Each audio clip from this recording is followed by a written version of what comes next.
In this era of digital audio technology, we have so many tools available to us for making music. Platforms like Pro Tools, Ableton, FL Studio, and Logic combine with a never-ending host of virtual instruments, plugins, machine learning, software, and AI technology. For any aspiring producer or engineer, the question quickly becomes, how do I realize the sound in my head using all of these different tools?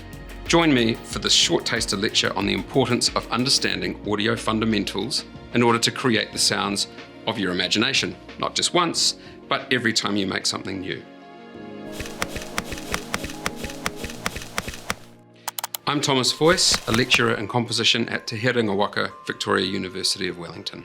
We'll be looking at the areas of audio technology that you need to understand no matter what tools you use, so that you can consistently realize your creative impulses from the place where you produce and mix your music to the ears of your listeners. When I first started producing and mixing music, it was in the lounge of my flat with my flatmate. Later, we built a project studio in the basement with a tape machine and a mixer. Fast forward several years and we still have a project studio, but also frequently engage with larger commercial studios. The biggest lesson I've learned is that regardless of the scale of the studio or the tools and acoustic treatments within it, you can create incredible sounds anywhere if you understand how the technologies work.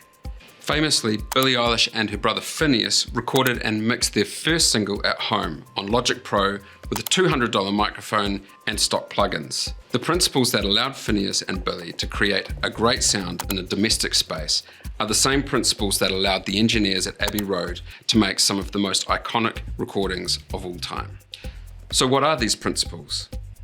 How can you make great recordings without the thousands of hours of labor in large-scale studios that was standard training for producers and engineers in the pre-digital era?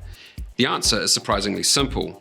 The fundamental principles of audio signal path, from capturing sound, storage, processing, and replaying, are almost unchanged since the invention of the phonograph 150 years ago.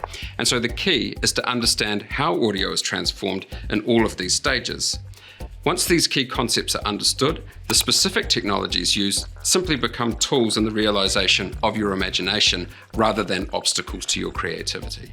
What this means is that rather than wonder how you might afford that pricey microphone, monitors, or set of headphones, obsessing over Ableton versus Logic versus Pro Tools, you focus on the sound you are after and how the resources available to you allow you to reach that sound. This involves understanding how sound waves behave in air and in rooms, how microphones transduce sound waves into signals that can be stored, and how they color the sound, how digital technologies work, including digital audio workstations, EQs, compressors, and other effects, and how to mix for specific outcomes, streaming services, download, headphones, sound systems, and so forth. Once a clear understanding of these transformative tools is gained, we can begin to understand why a $200 microphone might sound just as good on Billie's voice as a $2,000 one. It is not the tools themselves, but how they are used that is important. Digging into the transformation of an audio signal through technology is the key to recording and mixing with confidence and consistency.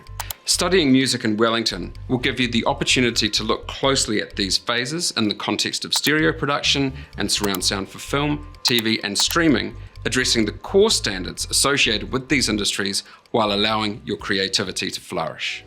Study for a Bachelor of Music at Te Herenga Victoria University of Wellington.